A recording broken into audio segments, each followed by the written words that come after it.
Welcome to the Academic Achievement Center's video, Top 5 Study Mistakes. Let's get started.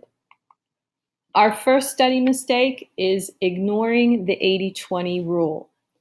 The 80-20 rule goes like this. When you were in high school, about 80% of what you needed to learn was done in class, and about 20% of what you needed to learn was done outside of class, perhaps as a homework, assignment, or another type of assignment. In college, flip those numbers. About 20% of what you need to learn is presented in class, and 80% of what you need to learn is done on your own time. This is a dramatic difference that really definitely affects your study time. Underestimating how much study time you need based on past experiences feeds into ignoring the 80-20 rule. If you have a course that is covering massive amounts of material, I'm thinking accounting, anatomy, you're going to need significant study time. If you are taking a course that you do not have a strong background in, you will need significant study time. Consider the 80-20 rule and the type of courses you are taking to help guide how much time you really need to study. Our second mistake, trying to memorize everything. Did you know there are 6 levels of learning and memorization only covers 1 level? By sticking to a memorization approach to your study time, you are neglecting 5 other learning strategies that your faculty might require. The only time memorization truly works is if you know you just have to repeat back exactly what was said or written. So, sure, there is a time and place for memorization, but it just cannot be your only study strategy. Consider the other 5 levels of learning: understanding, explaining, applying, solving, analyzing, compare and contrast, evaluating, making a judgment, and creating, making a conclusion. Consider all 6 strategies when you are looking at your study time. Our next mistake, not considering how your brain works best. If you have heard the saying, study smarter, not harder, that's referring to matching your study strategies to how your brain works best. Let's take a look at 3 ideas. The first one, chunk your study time. Chunk to about an hour of study time and then give yourself a short break. This allows your brain to re-energize. You could get a snack. There's also evidence to suggest that we learn better at the beginning and at the end of our study time.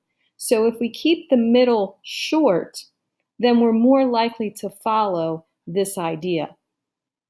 Our second consideration, rotate what you study first or second or third. This is important for 2 reasons. Your brain is good at making patterns, and it may expect to see certain information in a particular order. If the information is not presented in that order, your brain struggles to remember it. The second reason to rotate what you study is to prevent a certain subject from always getting the weakest brain energy. This goes back to we might learn better at the beginning or at the end of our study strategy. If the same topic always gets that weaker time slot, we're probably not going to do as well. So rotate things around. And our last consideration, build in something active.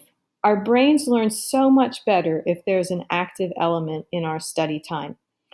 Constantly reading or staring at a page of notes is very passive, and our brain kind of turns off or just gets distracted. Build in something active like making flashcards, making practice test questions, group study with a conversation about what was presented in class, making a condensed study guide from your book or notes, or meet with a tutor to discuss class materials. Anything that gets your brain a little more active is going to be certainly a help. Our fourth mistake, not using class resources. Your textbook, class lecture notes, Canvas materials, course textbook websites, faculty office hours, tutors, writing center, library, mathematics center are all resources. There's a wealth of information waiting for you that can really make your life easier.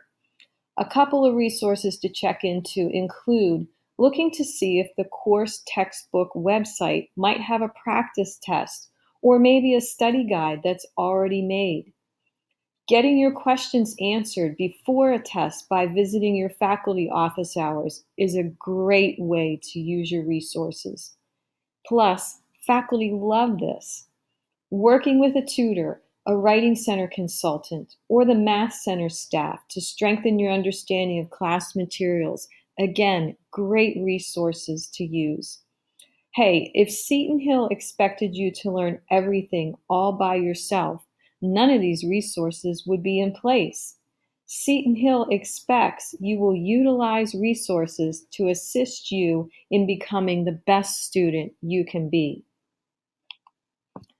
And our last mistake, not quizzing yourself. This one is super easy to fix. Whenever you are studying, take about 5 to 10 minutes at the end of your study session and quiz yourself on what you just studied. The benefits are huge. Think about this. At some point, your faculty are going to say, there is a test coming. Tests are made up of questions you need to answer. If you build in asking yourself questions to answer, you are matching exactly what's going to happen on the test. In addition, you will get a good sense of what you know and what you still need to work on before you have to take the test. And lastly, if you discover something you don't know, you'll have time to correct that. Go see your faculty, visit a tutor, writing center, math center, use those resources. It's so much better to know what you know and what you don't know before the test so you can do something about it. Because after the test, there really isn't anything you can do. I hope you enjoyed this video. If you are interested in more mistakes or talking through how your study time is working, please reach out to one of the staff members of the Academic Achievement Center. Thank you.